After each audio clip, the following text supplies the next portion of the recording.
مدحونا ku-xigeenka Jamhuuriyadda Somaliland mudane Cabdiraxmaan Cabdullaahi Ismaaciil Saydici wasiirka wasaaradda macdanta wasiirka wasaaradda biyaha iyo kheyraadka dabiiciga Xuseen wasiirka dowlaha wasaaradda maaliyadda Mr. Cadaani xildhibaanada labada gole maamulka gobolka iyo degmada profesorada jaamacadda iyo salaadiinta iyo culimada iyo shacabweynaha soo fadhiya qiimaha badan ee boorama dhamaantiin assalaamu calaykum waraxmatullaahi tacaala wabarakaatuh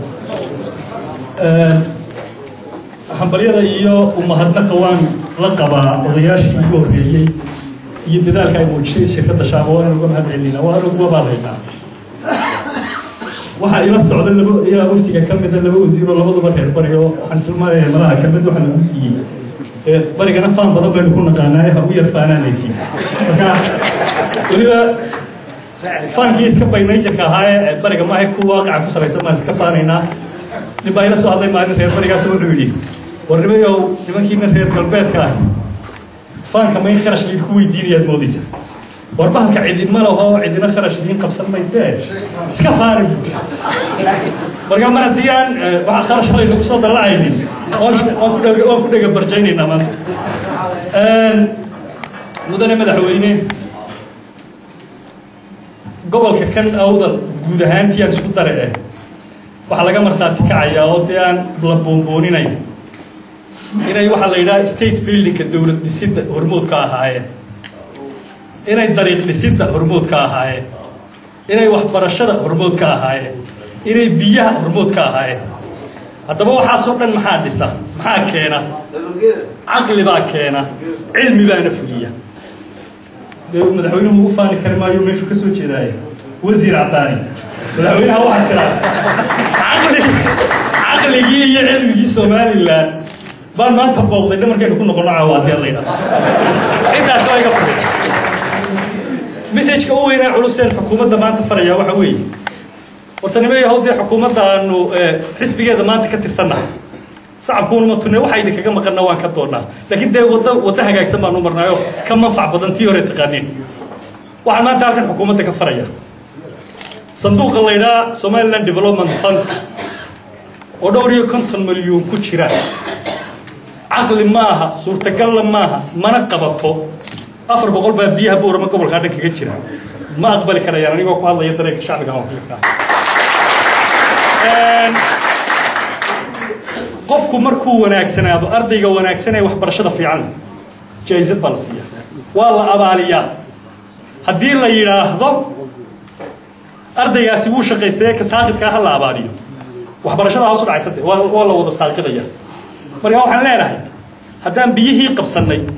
inna la abaaliyo oo dhaqaale lagu bixiyaan xaq u leenahay haddaan jaamacadihii qabsanay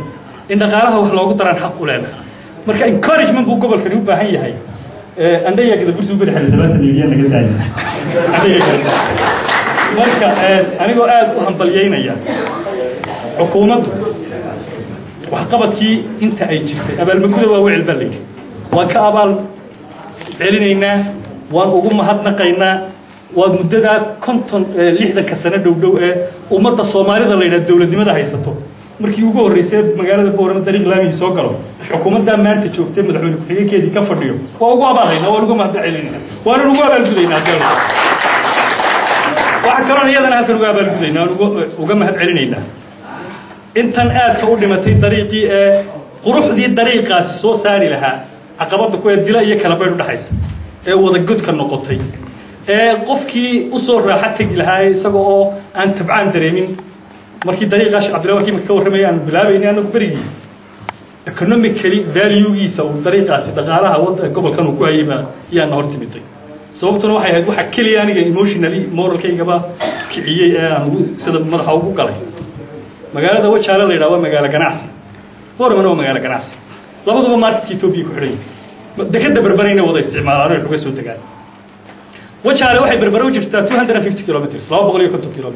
boorama 270 20 km bisleeni haddana nooliga gaariga markaad ka soo kareysanaysa barbareed wajaale ku wadan $8 buu tan ku ahaa markaad boorama ku soo wadana waa waqtiga 2002 $17 ku ahaa because of 20 km rafqa horta caqabadaas uu ku hayay dariiqaas degmadan iyo gobolka oo waxa aan madaxda ugu galay ee caadifadana dhaqaaqsay taas waa koow طريقي نوعها قروح ديسي iyo muuqashadiisii yani in laga faysanayo dhibtii halka lagu qabay maanta waxa caqabad ku ah dilay iyo kala badintii u dhaxsoo baabaa waxaan xukuumadda maanta taladaysa uga mahad celinayna inay u qorshaysay lacag $2 milyan ku dhow oo transferka leeyahay laga bixinayo in la dhamaystiro dariiqa dilay iyo kala badin haysa ma ilowsanina taana wajiro waxyaabo ku naan laakiin xuquuqda badan ee tabayna ama waxaanu isleenahay sanduuqa waa kula haydeen de inta yar noo dhibtaan naga maqarnaysa oo kuma santiin inaad soo kordhin doontaan hadalkeed ku dheerayn maayo ku soo dhawaada gobolkii Awdal laga soo doortay mujtamacii qiimaha lahaayeen doortay baan hor fadhinaa waa naga xaqiiqsada aan halkan hortooda uga hadlayno inaan xafiisyadiina inay kula hadalno laakiin waxa la yiraahdaa orodiyada ayaan badan oo badan fiiraa oo santiin